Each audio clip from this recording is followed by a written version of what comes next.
Up, my friend. There you go.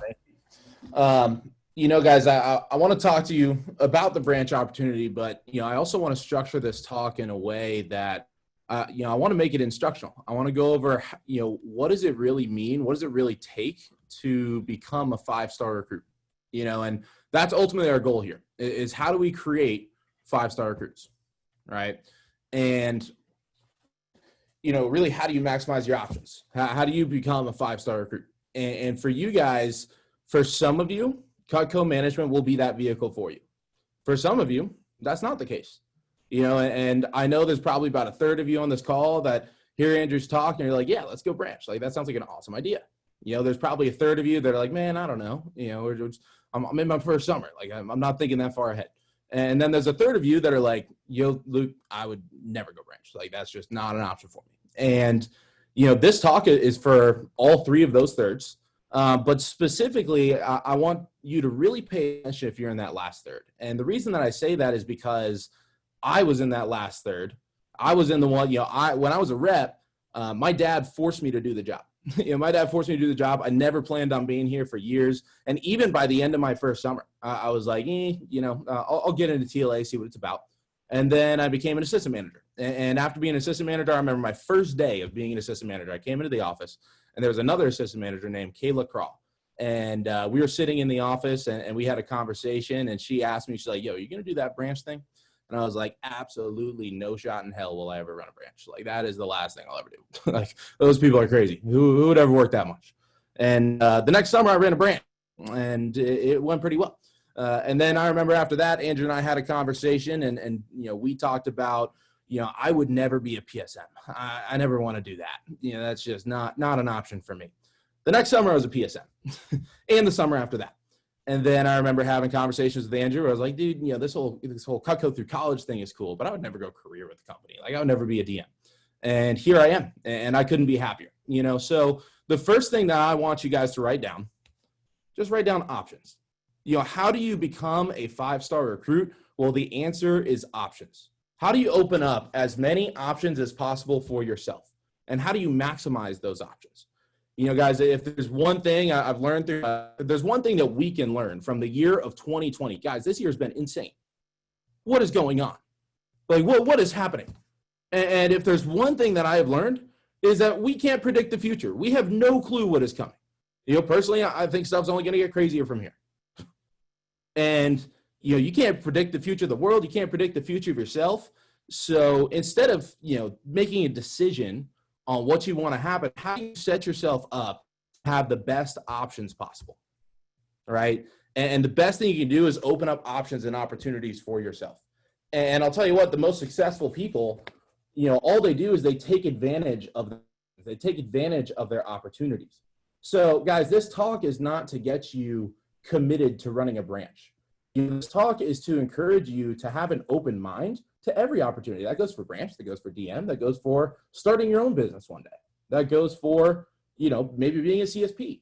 That goes for, no matter what you want to do, all I will say for you guys is think big. Think big for yourself, because small thinking never accomplished anything large. And I'd be willing to bet most of you want to accomplish something large. For me, my greatest fear in life is being average. I don't want to be average.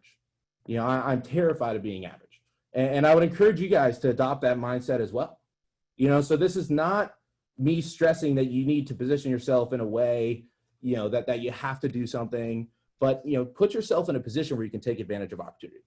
And I want to tell you guys a quick story about one of the best lessons I learned. As a kid, I cannot, looking back on it, I cannot be more thankful for the way that my dad raised me. But at the time, I really didn't have a great relationship with him when I was younger. And a lot of that was because he worked me to death. Not actually death, but, he really worked me. And we had this, it's kind of funny calling it a tradition, but back in the day, he used to make me just work in the yard. Just like he would always tell me, just get work done. And he would wake me up every single Saturday at 7 a.m. and we would work until nightfall. And we would if there was no work to be done, he found work to be done. It was either weeding the yard, building something. And he wanted to teach me the value of hard work. And, there was one day that he wanted to build a driveway. And he was like, Luke, you're going to build a driveway. And I'm like, I'm 13, 14 years old. I'm like, I'm going to build a driveway. He's like, yeah, I want you to do it. And he got these specific stones called Italian porphyry.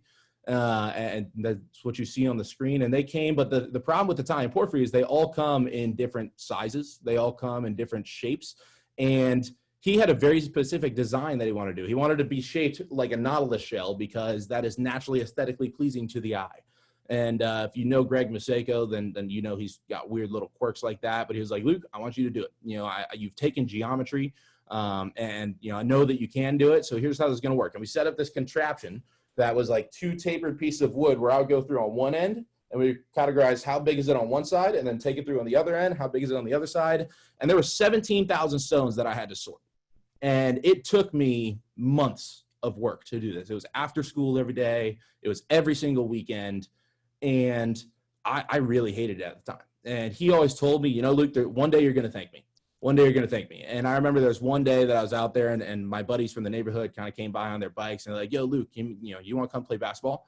And I was like, oh, you know, I kind of looked at my dad with like puppy dog eyes. I was like, please, Dad, like, let me go. And he was like, well, Luke can't. He's got to work. And I remember my friends asked, like, oh, why does he have to work? And my dad asked them, he's like, well, where are you guys going to learn to work?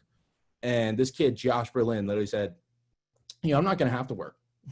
And my dad said, why? What are you going to do? He's like, I'm going to be in the NBA. And Josh Berlin's not in the NBA. He's definitely not in the NBA. But, you know, what I learned is I hated it at the time, but looking back, I am so happy that my dad made me do things like that because it taught me, you know, that in order to separate myself, you have to develop a work ethic. You have to develop a skill set. You have to really, you know, in order to make anything worth it, you got to do stuff that's hard. You know, anything that's easy just isn't worth it, you know, and that was the lesson that I learned through all of that. And when does that hard work pay off? That hard work pays off when you take advantage of opportunity. You know, that hard work pays off when, you know, you put yourself in a position to take advantage of opportunity in general, right? So how do you put yourself in a position to take advantage of opportunity? All right, I got a slide for you guys here. I'll jot this down. This is important. You know, you have, in order to maximize opportunity, you have to have a certain skill set. You have to have capital, all right? If you don't know what capital is, it's a fancy business term for money, all right? And then you have to have a network. Hey, Luke, real quick, let me intercede or interject. It's not advancing the slides. I think it's advancing for you, Yeah, but we're pause slides, but I can't figure. I keep clicking. Yeah. Do you want to just do what do you call it? Specific area instead? Like when you do the share screen, that's probably easier. Yeah, that works. Because you got some killer slides. I'll make sure they see them. Yep. Okay. So, you know, when you take advantage of opportunity, you need to have those 3 things. And in order to have those 3 things, you know, that's what it takes to become extraordinary, you know, and let me try to set this up real quick. You know, well, the reason that I do my job, the reason that, you know, I'm excited for life, excited for whatever I do is because, you know, I genuinely believe that ordinary people can become extraordinary. And, you know, that's why I do what I do, is because I believe ordinary people can become extraordinary, you know, and I saw this tweet from Elon Musk. It says, I think it's possible for ordinary people to choose to be extraordinary. And the reason that this is such a big deal for me is, guys, you know, when I first did this, not my mission in life, this was not what I saw my purpose to be. And that's because I saw people as either extraordinary or not extraordinary. I saw the people that were running branches, running high power. I could never do that, you know? And I had this light bulb moment while I was branching that I was like, you know, there are no such thing as people that are just genuinely extraordinary. It's just people that choose to do extraordinary things. And here's how I know this, guys. This is me my first summer. I'm the one with the big moppy head.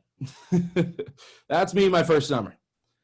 That Luke was not extraordinary. Now that Luke had, you know, he knew work ethic.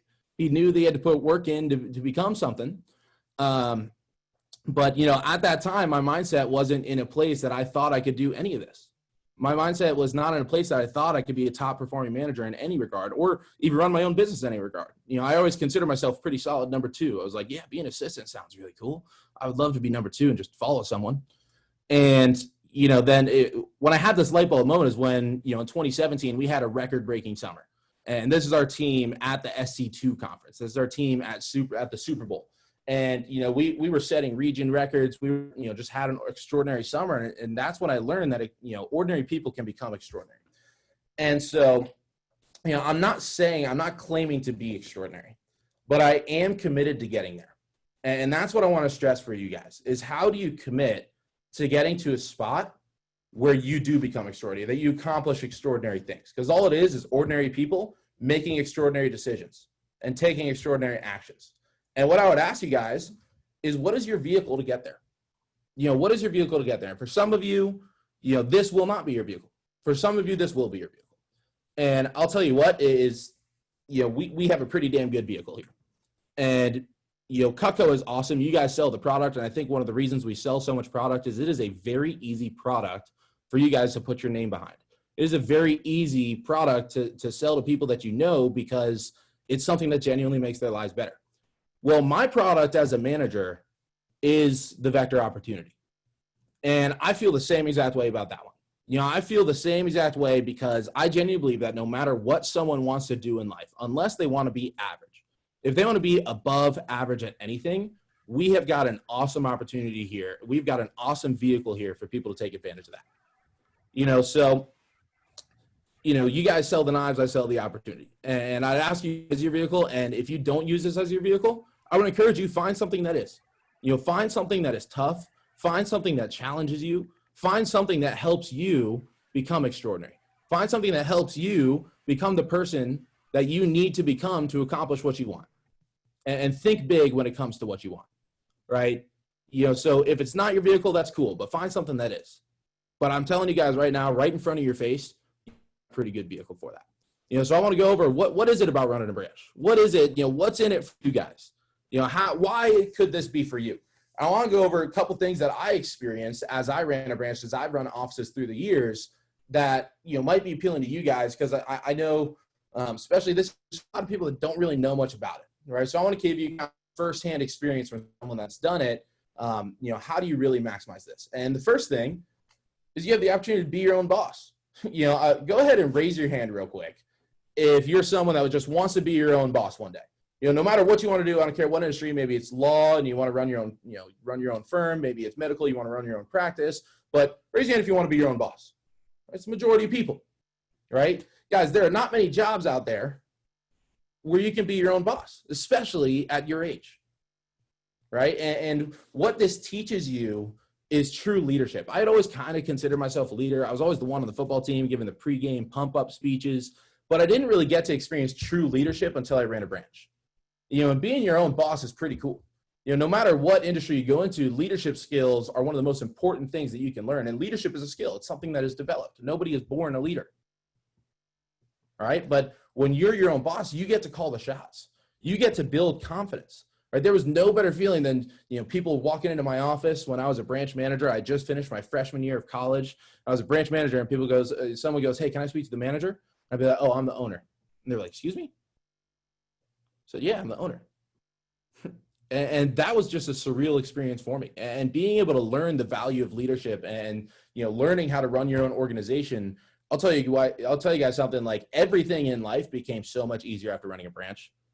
It became so much easier. I went back to school the following semester and, people were stressed out about exams and stuff. I'm like, dude, I've had bigger problems than this before. I can figure this one out.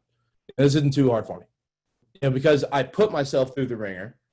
And I developed the skill I need to be extraordinary, no matter what walk of life it was in. And Andrew shared this picture, but this is my first office. Our team name was the Boca Persians. The reason we were the Boca Persians is because Andrew is my best friend, and he was down in Miami, and his team was the Spartans. And if you've ever seen the movie 300, the Persians win in the end. And so my goal was I wanted to beat Andrew's branch summer, and so I named my team the Persians. There was nothing else to it other than that. We were just having some fun with it. But, it was really cool to genuinely lead people, to genuinely teach people, to mentor people. And that was a surreal experience for me, is to have that, not just on my resume, but the actual experience. I learned more from teaching others than anything I've ever done. So that's the first part, being your own boss. Number two, guys, is capital. Like I said, that's a fancy term for money. I'm never going to sit here and say that the job is all about money. Never going to say that life is all about money. But I'll tell you what, money doesn't buy happiness, but poverty keeps it away. And part of becoming a 5-star recruit, guys, a lot of people don't realize this. Part of becoming a 5-star recruit is having money. When you guys have money when you graduate, if you have enough to sustain yourself, it allows you to chase a dream instead of chase a paycheck. And I had other job offers, and there were some that might have even paid higher than this. But I was in a place where I was able to make 6 figures through college through the management opportunity. And that is part of becoming a 5-star recruit. Are you in a position to invest? Are you in a position to invest in yourself? Are you in a position where your money can grow? And that's something that most college students don't have. If you really want to separate yourself, most of the generation is graduating college with debt, or graduating college broke. What if you graduated college with a lot of money? I'll tell you what, our assistant managers in my office, they're all going to make 20 grand or more this summer. Most of the branch managers are going to make in the ballpark of $20,000 to $50,000. And, sometimes people run a branch multiple times. Those people will graduate with 6 figures, not even just earned, but saved in some cases. And it's not about the money. It's not because money buys happiness, but this is a critical part of being a 5-star recruit, guys. Is finding your vehicle for this and putting yourself in a position to chase your dreams, putting yourself in a position to accomplish, the intrinsic things that you want to accomplish, right? Money is a tool of influence, right? It allows you to put yourself in a place that you can take advantage of opportunity, right?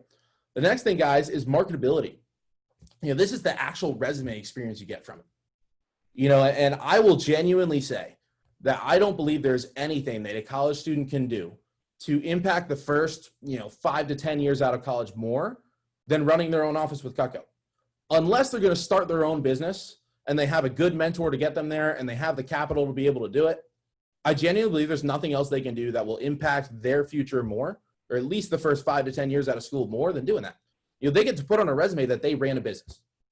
That bare bones, that's pretty cool, right? But not only did they run a business, they started it from scratch. They did their own marketing and recruiting. They were in charge of their own expenses. There was risk involved, but also, they were able to turn a profit over the course of 3 to 4 months. Right? For those of you that are business majors, you might know this, but turning a profit in 3 to 4 months as a new small business isn't something that normally happens. And when you're able to put that on a resume, guys, I went on 8 job interviews when I graduated college, and 3 of them asked my GPA, 2 of them asked my major. Every single one of them asked about branch. That was the main talking point on every single one that I had. And they were, they ran a business from scratch and turned a profit within 3 to 4 months. And every single one of them was blown away. They're like, how is this possible? What did you do? And, I'll tell you what, I had a lot to talk about. Most employers only look at a resume for about 7 to 12 seconds. They looked at mine a lot longer when they saw that. And I'm not saying this to brag. I'm saying this for you guys, that to show you that's something to take advantage of. Regardless of what your major is, though, I want to go over a couple things that we've seen, from different publishers. Entrepreneur Magazine ranked the top 5 skills that you need to develop to succeed in business. Number 1 is critical thinking. I think that's something that a lot of people think they have, but they don't.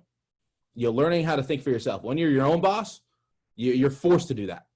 Number 2 is focus and discipline. One of the greatest things I learned from Branch is learning how to work smart. Not just work hard, but work smart. Instead of just being busy, how do you be productive? How do you focus on what really moves things? Number 3 is being human, meaning like real communication skills, real people skills. Do you really understand the art of influence and how to connect with someone? Number 4 is getting things done. Like I said, productivity. Number 5 is competitive spirit. All right, but guys, it's not just business. It's not just entrepreneurs. Over here, you can see the U.S. News came out with top 5 skills for engineers to succeed. And on that list was communication, creativity, adaptability, which, by the way, the branches this summer, they planned on running an in-person business for 8 to 9 months and ended up being virtual. They are forced to learn how to adapt. I believe they are getting a better experience now than pretty much any branches ever. Yep. They are learning to force to adapt. They're true entrepreneurs who are really developing the skill set of how to adapt, right? Collaboration, leadership, right? Those are all things that they said are top things for engineers, right? You could also go, Forbes came out. There was Forbes one, there was Inc.com. But Juilliard came out for the top skills needed for actors and performers. On here was dedication. It was polished people skills, interview and audition skills, acting talent, adaptability to personality and communication skills. And guys, these are all things that apply to no matter what someone goes into. And that's really why this can be a vehicle, is because it doesn't matter what someone needs. The top skills that they need, regardless of what they do in the future, is they need stellar communication skills and people skills. They need to learn how to critically think. And they need a superb work ethic and resilience. And these are things that you can't get working at Chick-fil-A. These are things you can't get working at Publix. These are things that you can't get working most internships. One thing that I love, one thing that gave me a lot of conviction in this opportunity was after I ran my first branch. I was in a fraternity and I was talking to a lot of the juniors and seniors in my fraternity that had internships at places like Goldman Sachs. And if you're in finance, you know that that's like the premier opportunity. That is the number one internship you can get with finance. And I asked them how'd it go? What'd you learn? And they're like, it was cool. I got to live in New York. That was fun. I was like, yeah, but what do you feel like helped you? I was mostly shadowing. I was mostly just like seeing what they did, seeing what the professionals did. I got to kind of see that. I was like, did you do anything? They gave me a couple projects here and there, but I was just doing some admin stuff. I was like, that's the premier internship. They didn't learn in the process. And one of those things that you need to take advantage of opportunity is skill set. Skill set's important, and you have to develop that skill set. All right. The next thing, guys, is I can't stress this enough. My job is fun. Ultimately, the reason that I chose this over 8 other opportunities as I graduated is I am having so much fun. I have so much fun leading the team. It is so much fun having a team. It is so much fun having a squad of people that you do it with. My best friends in the company, I got a lot of friends in college, but I am much closer to the people within this company, the other managers in this company, than I am with any of them. I know it's cliche, but it really is a family. I've traveled the world with them. Another little tidbit here. When you're a manager, you get to travel a lot. It's pretty cool. For you guys, your trip's to Cancun. Our trip as managers, we're going to Madrid. I've traveled. I've done 2 life-changing trips to Europe over the course of the past 2 years. I've traveled as more than my parents have in the past 10 to 15 years. That's pretty sweet. And just something to think about. But guys, really one of the biggest things is, Jeff has covered this with you before. What circles of influence? I want you to write this down. If there's one thing that you can control in your life to really put yourself in a position to be extraordinary, it's your circles of influence. And that's really, the biggest thing that I've gained out of all of this is, the learn from circle. Who are the people that you learn from? Who are the people that mentor you? The learn with circle. Who are your running mates? Who are the ones that hold you accountable that you do this with? And who are the people you teach for? Like I said before, guys, I have learned more from teaching people than anything I've done in my life. I've learned more from mentorship than anything. So just to run you through those, a few of those and how they've impacted me. First of all, mentors. We got Jeff Gamboa here. And, one thing I think I've been blessed with the most in my life is powerful mentors. Even growing up, I had my different coaches in different sports that I played. I've always had great mentors that have challenged me to become who I am today. And, outside of the business, it's helped me a lot. But inside of this business, guys, there are not many places you can go to find mentors. And we have friends now that we're kind of on the career side of things as district managers. It's funny because, we have some people that, will do Cutco through college and then go out into the corporate world or something like that. And the number one thing that I hear about the corporate world that is not available is just valuable mentorship. Is people that genuinely care about you and want to take you from where you are to where you want to go. There's one thing that Jeff has instilled into these 2 divisions. It is an attitude of servant leadership. It is what do you want and how do we get you there? And, I've been a shining example of that. They say a lot of business is being in the right place at the right time. And that's definitely been the case for me. I've had the opportunity to really take advantage of mentorship opportunities. And, that's one of the biggest reasons for my success. And that's something you get when you are a branch manager. You get access to high-level mentors. And that, goes way beyond just the business. It's not just about doing well. Guys, the proof is in the pudding. You can look at the branch reports from the last few years. There is no branch experience in the entire company like branching in Florida United. and the Florida coast. You know, it's funny. We have a group chat with a few of the branch managers, Andrew and I, and it's funny. It's literally just the top report. The whole like 8 of the top 10 offices in the nation are all just in this group chat. It's crazy how it works, you know. But that's because of the level of coaching and mentorship we have here, guys. I'm not just speaking to the Cutco opportunity. I am speaking to the Florida United and the Florida Coast opportunity, guys. This isn't just like, you know, doing Cutco is like being able to go to school for whatever you want. And then being in this division is like going to Harvard or Yale. Yeah, that's really what branch is different here than it is in other places. You know, the next thing is the people you learn with. You know, I've been blessed with an awesome running mate with Andrew Evans. You know, someone that I've been able to you know, move along my career with, and we co-host a podcast together. And, you know, what I love about this is we're not just buddies in the business, is our, you know, our life goals are aligned. You know, our goals are to help ordinary people become extraordinary, and ultimately on a mass scale. You know, genuinely, guys, our goal is to change Western civilization.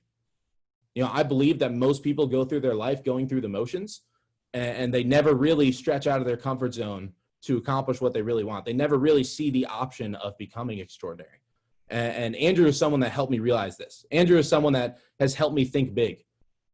Andrew's someone that's held, you know, he's seen more in me than I've even seen in myself at sometimes, and he's held me accountable to that.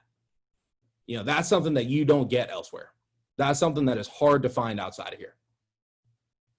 You know, and I think finding your running mate, finding the people you can do it with, finding the people that you can climb the mountain of life with is one of the most valuable things that could ever happen to you. All right, but guys, my favorite circle is the leadership, the Teach For circle. You know, like I said, I've learned more through who I've led than anything else in my life. And leadership is genuinely my true passion. You know, if I could select one thing in life to be good at, it is leadership. Because it is applicable to no matter what you want to do, but you also learn more through it. You grow as a person through it. And the 2 proudest accomplishments of my career, you know, I've run plenty of successful offices. We've run tons of great push periods. You know, I've traveled the world. But the 2 things I am most proud of, the 2 people I am most proud of, are Mila Amy and Liz Maseko. You know, Mila is our Fort Lauderdale manager. She started with us in 2017. And Mila is someone that's come up through the business. And my goal with everyone that I coach, goal with everyone that I have the opportunity to mentor, is I train them to be even better than me. You know, how can I put them in a position where they can even outgrow me? And Mila is the definition of this. Mila is someone that has, you know, she's kind of bumped her way up into the learn with circle because of, you know, how she's taken advantage of this. And by the way, I don't think I've ever seen a picture of Jeff so happy. I just want to say, but you know what, my favorite thing this summer is, you know, in the Boca office, guys, we've done an incredible job. We've sold, you know, 2 to 3 times as much as we've ever sold at this point of the year. But, you know, my favorite part about this summer is looking over at Fort Lauderdale and looking and seeing what Mila has done over there. You know, because I looked back in 2017, and that was kind of my standard of excellence. That was, you know, my version of extraordinary. It was like, wow, what we did there was really cool. And that was, you know, that was the year we were breaking region records. Well, Mila just went out and doubled it. You know, and if you're part of Fort Lauderdale, you're part of that. She doubled what I could previously considered to be extraordinary. She's helped me think bigger, you know, for myself. You know, the other one I'm most proud of is my sister, Liz. You know, and you guys probably don't know Liz's full story. You may have seen her. If you're on our team, then you know her. But, you know, we don't go into her full story much because it's kind of wild. You know, she dropped out of high school for social anxiety. Literally dropped out of high school. She is not a high school graduate. And, you know, we carpooled with this one lady to school for 8 years in a row. And not once in those 8 years did she ever say a word to her. There was one time she literally dropped us all off at school, forgot to drop off Liz, and Liz was too scared to speak up to tell her to drop her off, and she drove all the way home before seeing Liz was in the backseat. And, you know, growing up, my dad forced me to do this job because he knew that I could succeed in sales. I was always kind of the people person, but Liz was the exact opposite. And, you know, I had actually slated her to just kind of be a receptionist to kind of get her out of her comfort zone a little bit. But, you know, one day she just made the decision. She was like, you know what, I'm going to try. And Liz, her first 6 demos were no sales. She called me crying after every single one of them. And I told her, you're not allowed to quit. You're my sister. You got to figure this out. And she went on to win the SC1 push. She went on to be the #1 representative last year in all of Florida and the #6 representative in the entire nation her first summer on the job after crying her first 6 appointments. My goal, my biggest goal that I have over the course of the next few years is I want her to run a better branch than I did. I want her to outpace me, because she went from someone who had less confidence than I've ever seen in my entire life from anyone. Like, she had, the lowest amount of confidence I've ever seen, to now sometimes even at a fault, like more confidence than anyone I've ever met. If you know Liz, she, the one thing you can say about her, she is confident. And seeing her change and seeing how she has grown, that's why I do this job. And that's what's different about branch guys is, not only is it about what it can do for you, it's also about what it can do for others. It's also about the impact that you can have. And I can throw up 20 other people that are similar stories to the two that I just went over. But ultimately, guys, I'll close with this, and I want you to write this down. Separate yourself. Separate yourself. It's really easy to get jaded at our experience as Cutco reps. Realistically, guys, 40,000 people do this job a year. It's really not, yeah, you chose the job that's a little less traditional. You've already put in some work in separating yourself, but yeah, it's a better job than working at Publix or Chick-fil-A or retail or, whatever, being a counselor, lifeguard. But, it's still not that impressive to just do it.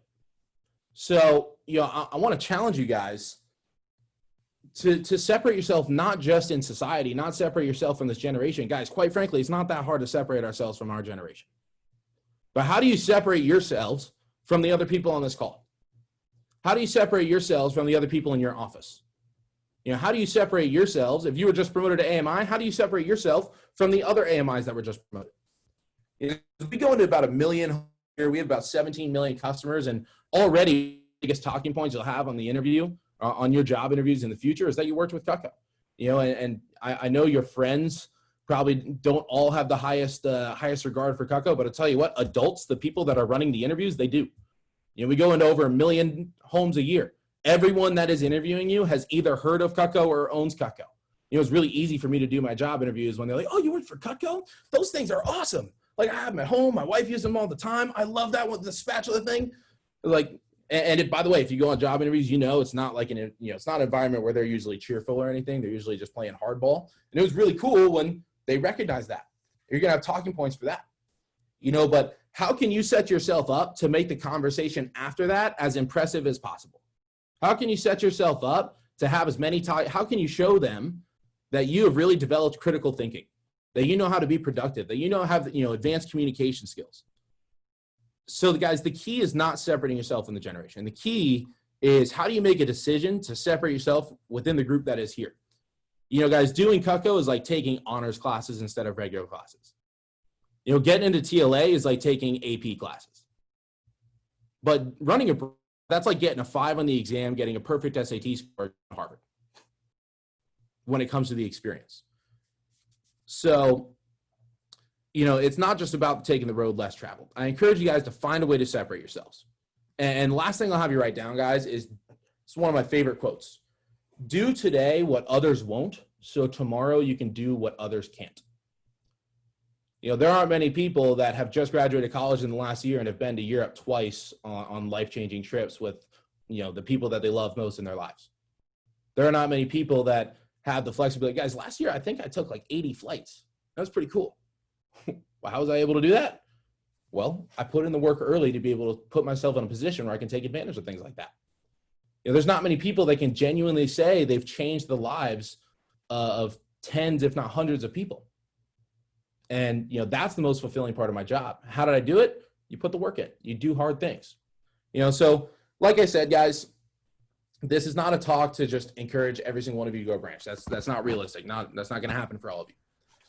But it is a talk that I would encourage you to keep options open, to open up as many quality options as you can for yourself, and to keep an open mind. Because I was in a spot that I never expected myself to be where I was, even the following summer from where I was. I was never in a spot as a rep that I ever thought I'd be a manager, never spot an AM that I thought I'd be a branch. And I'll tell you what, being able to keep that option open and being open-minded about it is the best decision I've ever made. So I encourage you guys to make the same decision. Guys, the money is awesome. The experience is great. But as a manager, as someone who took advantage of college, my biggest piece of advice for you guys is get into TLA. Just get into TLA. regardless of whether or not you become a manager, guys, it is worth it. And you know, if I were you, as a manager, as someone that you know is here to coach you and help you guys maximize this opportunity, be laser focused on that. You know, be laser focused on that, and at least open up the option for yourself. All right, Jeff. Hey, I know we can't unmute everyone, but can we do like a snaps round of applause? That was awesome. Hey guys, before we go to a speaker, I think taking 30 seconds to write down some light bulbs for this is also very appropriate. And I want to circle back to the question I asked you before Luke's message. How can earning a branch position and running it at a high level, once up to 3 times your collegiate career, how can that help you for what you want to do after college? You know, one of the things I love about Luke is that he talked about servant leadership. You know, ultimately, the more people we get to get 5-star interviews and jobs when you graduate in your fields of study, in your desires and your passion, the better the position becomes for us back. Giving really is getting here as a vector marketing manager. So take another 15 seconds. And then in a second, we're going to, Andrew, if you want to confirm that we have Mr. Dylan Fitz up next and make sure he's available, you can check him on the Zoom. Awesome, awesome. And I encourage you to continue to post light bulbs on your group chats. I'm on Fort Lauderdale and Inferno. I'm on San Juan. I'm on Humacao. I'm on Game Changer, just to name a few, in Tampa. Man, it is just, my phone is blowing up with light bulbs and people just getting clarity. I love it. I love it. I love it. I'm going to turn things over to Mr. Andrew Evans to bring up our next instructional speaker. So if you take a look at the agenda, and as Andrew gets prepared here, we're in the home stretch, everyone. We got Mr. Dylan Fitz talking about consistency. We got Mr. Luke Maseko coming back to drop down like a boss.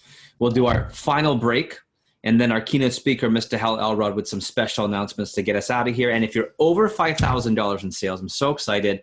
Andrew Evans and I will be hosting a quick networking reception on a different Zoom, which you should have received.